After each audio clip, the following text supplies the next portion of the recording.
En esta presentación vamos a analizar el impacto de los acuíferos activos en el mantenimiento de presión en los reservorios de hidrocarburos. El objetivo es el de explicar por qué, pese a la presencia de acuíferos muy potentes, algunos reservorios acumulan una detectable pérdida de presión incluso después de cierres muy prolongados. El escenario general es el siguiente. Muchos reservorios con acuíferos activos manifiestan una muy rápida respuesta de mantenimiento de presión, incluso desde las primeras etapas de producción. Llamativamente avanzada la explotación y luego de cierres prolongados, la presión de reservorio no recupera los valores iniciales. La pérdida de presión suele ser pequeña pero perfectamente detectable. Justamente vamos a analizar el origen de esta característica y la información que se puede derivar a partir de ella. Si este esquema representa la distribución de fluidos en un reservorio homogéneo, asumiendo que en la base de la estructura la saturación de agua es del 100%, podemos identificar un nivel en que comienza a manifestarse la saturación de petróleo. Este nivel, como ya vimos, se identifica regularmente con las siglas CAP, correspondiente a la expresión contacto agua-petróleo, o las siglas WOC, correspondientes a la expresión inglesa equivalente. Del mismo modo, en algún nivel se alcanza el valor de agua irreductible, que se mantiene, siempre hablando de sistemas homogéneos, hasta el tope de la acumulación. De esta forma, queda definido lo que conocemos como zona de transición capilar. Si en el mismo esquema visualizamos la distribución de presiones, en función de la profundidad, se puede apreciar que la presión de agua varía con la altura, conforme al cambio de la presión hidrostática asociada a la densidad de este fluido. Este gradiente de la presión de agua continúa en toda la zona de transición, pues la columna de agua no pierde continuidad en estos niveles. Por su parte, la presión de la fase petróleo está representada por un gradiente que abarca la parte alta de la estructura y también la zona de transición, dado que también el petróleo es continuo en estos niveles. Ya vimos en los videos correspondientes que la prolongación matemática de este gradiente de petróleo permite identificar lo que conocemos como nivel de agua libre o free water level en el punto en el que ambas presiones son coincidentes. También vimos que la saturación de agua es del 100% entre el contacto de fluidos y el nivel de agua libre, dado que durante el llenado de la trampa, el petróleo alcanzó solo el nivel definido por el contacto.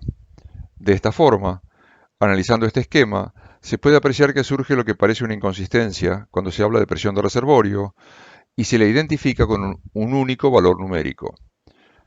Entre el contacto y el tope de la estructura hay dos fluidos a diferente presión, de modo que ¿a qué fluido nos referimos cuando decimos, por ejemplo, la presión de reservorio es 3550 psi/a en el nivel que estemos empleando como referencia? Siempre en estos casos, en realidad estamos hablando del fluido que nos interesa comercialmente, de modo que donde coexisten agua y petróleo, el valor que se consigna es el de este último fluido. Sin embargo, hay una diferencia muy importante entre el origen de la presión de agua y la presión de petróleo. Aunque no suele tenerse en cuenta explícitamente, en general aceptamos que la presión de agua la fija las fuentes de agua superficiales, dado que la columna hidrostática suele ser continua desde la superficie hasta las profundidades de las acumulaciones de hidrocarburos, especialmente cuando estamos tratando con reservorios que presentan acuíferos activos.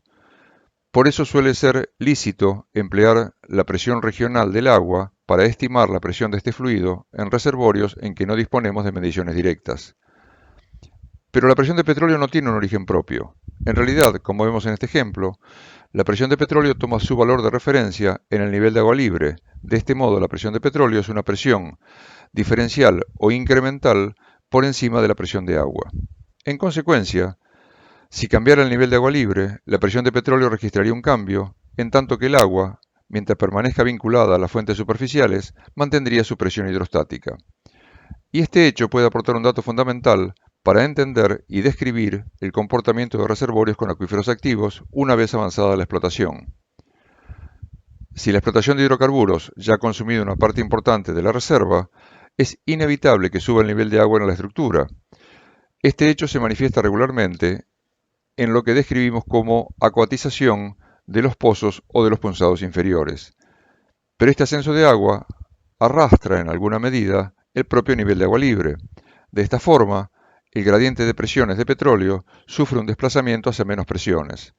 En consecuencia, aunque se cierre la producción y el sistema recupere el equilibrio hidrostático, que con acuíferos potentes es un proceso que lleva poco tiempo, la nueva presión de reservorio, medida en el petróleo, resulta inferior a la presión registrada durante el descubrimiento.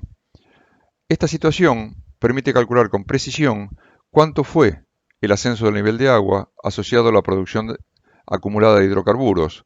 Al mismo tiempo, ese valor permite cerrar balances volumétricos comparándolo con la predicción del modelo estático, incluyendo valores de porosidad, saturación inicial de agua, extensión de la acumulación inicial, etc. Para resumir todo el análisis realizado, podemos decir que, mientras que la presión del reservorio hace referencia a la presión del hidrocarburo en un nivel de referencia, la presión de la fase acuosa está vinculada a la presión que se genera en acumulaciones de agua por encima del nivel de reservorio, en tanto que la presión del hidrocarburo se establece como valor incremental por encima de la presión de agua. De esta forma, los acuíferos activos mantienen la presión de agua, pero producen un ascenso del nivel de agua libre que termina impactando sobre la presión del hidrocarburo. En conclusión, conforme a los esquemas presentados, la disminución de presión en función del volumen de hidrocarburo producido entrega información muy útil sobre los parámetros volumétricos de la trampa.